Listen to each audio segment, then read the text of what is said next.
La méthode la plus puissante pour développer ta personal brand, c'est faire ce que je suis en train de faire, te mettre en scène dans une vidéo. Pour tourner des vidéos, on utilise une caméra, tout le monde en a une, mais personne ne sait s'en servir. Et je te parle pas de faire des petits réglages, non, je te parle de parler face à la caméra. Ah, il y a une technique, ouais. Et dans cette vidéo, je vais t'expliquer la technique pour t'exprimer face à une caméra. Moi, ça fait plus de 10 ans que je fais des vidéos. Et si je suis à l'aise comme ça devant la caméra, c'est parce que j'ai fait des milliers d'heures d'enregistrement. Alors moi, j'ai dû apprendre tout seul, on m'a pas expliqué, du coup je vais te faire gagner énormément de temps en t'expliquant précisément et rapidement comment avoir du charisme à l'écran. On se retrouve sur Bonsaï, tu le sais, nulle part ailleurs. Et on commence par la base, cadre correctement. Cadrer ton image, ça veut dire mets-toi au centre. Tu te mets pas sur le côté, tu fais pas des trucs bizarres. Et au pire, si à l'enregistrement, t'es pas bien centré, tu demandes à ton monteur de recadrer un peu l'image au montage. Et également, tu places ta tête aux 2/3 de l'écran. Là, ma tête, elle est pas ici. Non, je suis remonté comme ça et il y a assez peu d'espace entre le haut de ma tête et le haut de l'image. La caméra, quelques centimètres au-dessus du niveau des yeux. Je t'explique. Mes yeux sont là, ok? Et la caméra, elle est un peu au-dessus, à 1 mètre de distance et légèrement orientée vers le bas. Ça veut dire quoi? La caméra étant au-dessus de moi, ça me force à lever la tête un tout petit peu, tu vois. En tout cas, à ouvrir les yeux. Vu qu'elle est en haut, j'ouvre les yeux. Si elle était en bas, je fermerai les yeux comme ça. Et on voit pas mon expression. Alors pareil, si la caméra est trop haute, t'as l'air d'une victime. Faut la mettre juste légèrement au-dessus. Ensuite, un cadre assez large pour qu'on voit la moitié de tes mains posées sur la table. Et là, je me suis foiré. Regarde, on les voit pas mes mains. Il faudrait que je remonte mes mains comme ça pour qu'on les voit un peu à l'écran, que je les écarte. Mais j'ai un studio foireux. Si je baisse trop la caméra, on voit des câbles et des merdouilles en dessous, donc j'avais pas vraiment le choix. Mais idéalement, il aurait fallu qu'on voit mes mains comme ça, tu vois. Ah, tu sais quoi, je vais essayer. Rien à foutre des câbles. Et là, on est bien, tu vois. Si j'avais pas un gros casque d'aviateur, on dirait que j'ai un volant devant la gueule.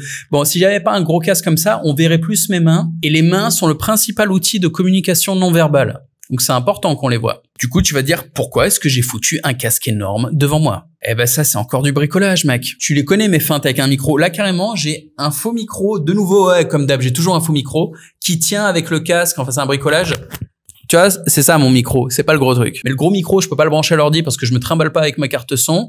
Et le petit micro, si je le fous ici, le son est pas terrible, c'est mieux quand je le mets devant moi. Tu vas me demander pourquoi est-ce que je te parle des détails de ma life comme ça? Parce que sur cette chaîne, les carabistouilles que je fais avec mon micro sont devenues une part de mon personal branding. À chaque fois, je trouve des feintes, je continuerai d'être créatif avec mon micro. Bon, on revient sur le sujet, soyons sérieux. Placer son regard, c'est super important. Il y a différents regards. On va les faire les uns après les autres. On commence par le regard caméra. Je vais te le faire. Le regard caméra, c'est ça. Tu regardes la caméra, tu regardes l'optique, tout simplement. Et attention, il y a plein de gens qui se foirent sur le regard caméra. Au lieu de regarder la caméra, ils regardent juste à côté. Tu as l'impression de merde que ça donne? Genre, tu fais style de regarder la caméra, mais tu regardes à côté. Et ben, ça a l'air complètement con. Pire, des mecs qui lisent le téléprompteur, mais qui le lisent mal. Et ça donne ça. Tu vois, pendant qu'ils te parlent, ils font ça avec les yeux.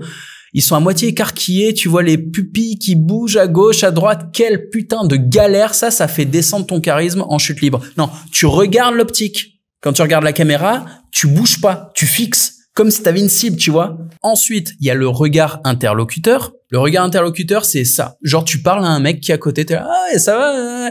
Tu peux créer des personnages. C'est-à-dire, tu peux parler d'une situation dans laquelle t'étais en train d'interagir avec quelqu'un, le mimer, raconter l'histoire, et pendant que tu racontes l'histoire, tu regardes à côté comme si tu parlais à la personne, et tu reviens sur un regard caméra. Genre, ouais, j'étais là avec cette fille et je lui ai dit, salut ma belle, blablabla, et tu reviens sur la caméra. Ensuite, le regard écran. Le regard écran, c'est ce que j'étais en train de faire. Je te le remontre. Ça, c'est le regard écran. Je suis en train de regarder mon écran et ça se voit. Après, j'ai configuré mon overlay pour que je sois tourné dans la bonne direction. Ensuite, le regard pensif tourné vers le bas. C'est le regard de la réflexion. Quand tu penses à quelque chose, tu peux tourner le regard vers le bas en train de te dire « Ah, quoi j'étais en train de penser là ?» Et tu reviens quand tu as trouvé ton idée. Après, en mode pensif, tu peux aussi faire gigoter le regard. Genre, tu commences par regarder par le bas, puis tu regardes en haut, et là, tu reviens sur ton interlocuteur. Ah, c'était un peu d'acrobatie. Ça t'a plu? Je te le refais. Ah, tu regardes un peu vers le bas, vers le haut. Ah, et t'as trouvé ton idée. Tu reviens sur un regard caméra. Magie.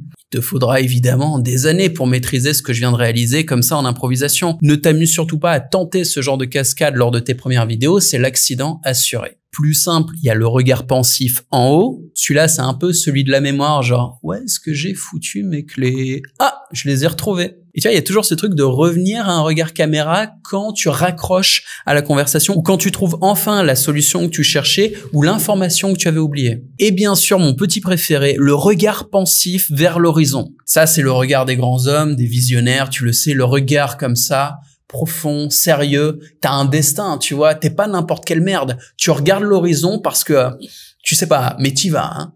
Et après, tu reviens à la caméra quand l'émotion est passée, tu dis allez, on y va. Et l'idée, c'est de maîtriser tous ces regards, savoir quand on les fait, pourquoi on les fait, qu'est-ce qu'ils expriment, et surtout, virer les parasites. Les parasites, c'est quoi? Ça va être les petits regards sur le côté de tu sais pas pourquoi. Genre, il y a quelqu'un qui est rentré dans la pièce, qu'est-ce que tu regardes? Tu regardes tes pieds? Non. Tu regardes la caméra, tu parles à un interlocuteur, tu regardes ton écran, tu essayes de te souvenir d'un truc, tu penses à quelque chose, tu reviens, tu regardes l'horizon parce qu'en fait, putain, t'as une idée de fou, et tu reviens. Tu vois la nuance?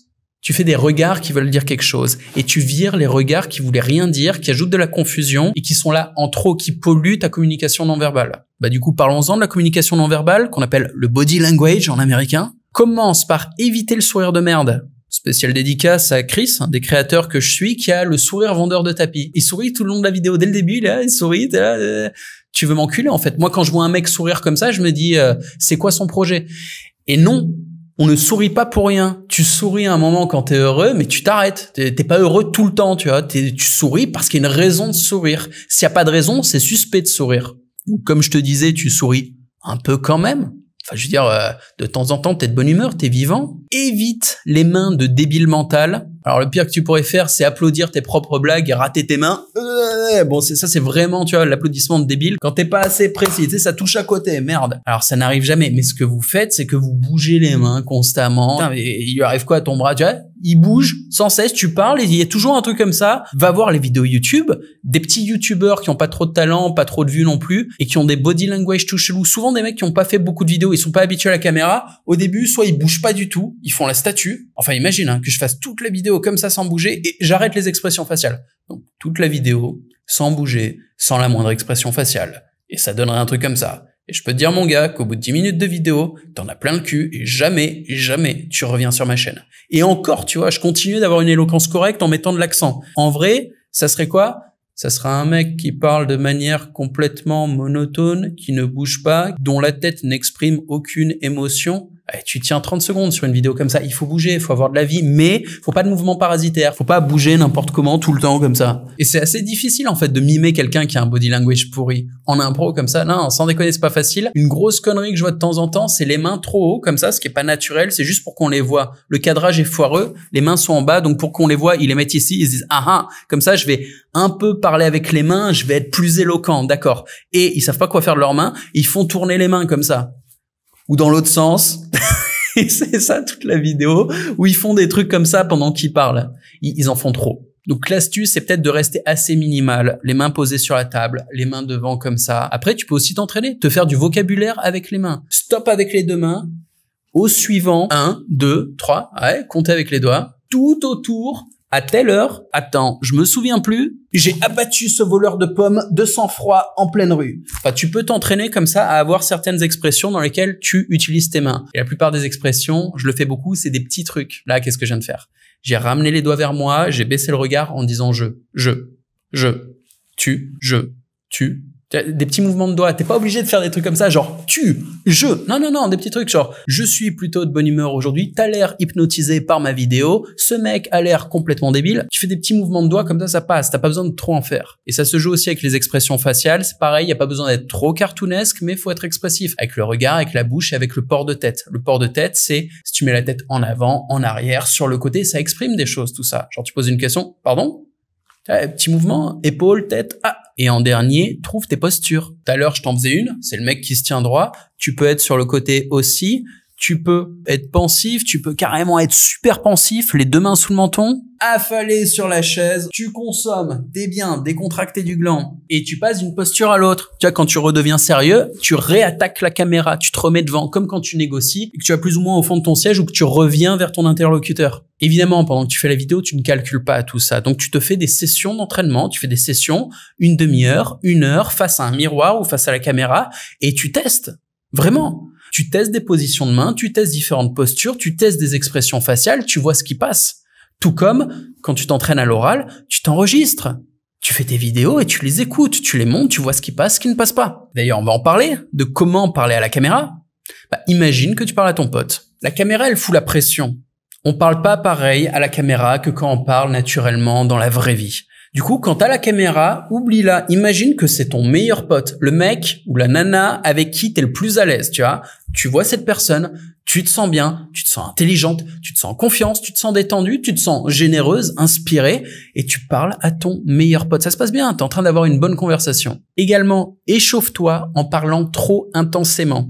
C'est un échauffement que j'aime bien, ça. Je vais lire ce mini-texte que j'ai sous les yeux et je vais le lire de la manière la plus intense possible. Puis après, je vais calmer le ton et tu vas voir que ça passe. Imagine que tu parles à ton pote. Échauffe-toi en parlant trop intensément. Donc tu vois, là, c'est complètement abusé. On se dit, ce mec est fou, il est sous cocaïne, qu'est-ce qui lui arrive? Mais c'est pas grave, c'est un exercice, refais-le quelques fois, puis parle normalement. Je te fais le texte moins intense. Imagine que tu parles à ton pote. Échauffe-toi en parlant trop intensément, puis enregistre en parlant normalement. Et une fois que tu t'es conditionné comme ça à parler avec beaucoup trop d'intensité, au moins tu sais placer les accents et t'as pas peur, tu tapes sur les phrases. Du coup, quand tu baisses d'un ton, tu continues d'avoir de la musicalité, de l'accent et de la vie dans ton texte, mais sans en faire trop. Et la lecture sur le second était pas mal. Alors après, le vrai game, c'est de faire ça en improvisation, sans texte. Mais ça viendra, c'est juste de l'expérience. Fais des vidéos encore et encore, lis des textes, fais de la lecture. Fais ta lecture, c'est-à-dire écris tes propres textes et lis ton texte. Parce que ton texte sort de ton esprit. Donc ça t'apprendra à dire à voix haute ce que tu penses. Bref, si tu penses que je suis un pédagogue de génie et que je pourrais t'aider dans ta carrière de créateur, tu n'as pas tort. Tu peux contacter mon assistant qui t'offrira quelques conseils. C'est complètement gratuit. Et si ton projet a du potentiel, il te mettra en contact avec moi pour que je t'offre un accompagnement. Enfin, je te l'offre. C'est pas gratuit. Mais ça te sera proposé. Parce que même avec de l'argent, les mecs qui sont mauvais, je les accompagne pas. Voilà. Je te fais une bise. Salut.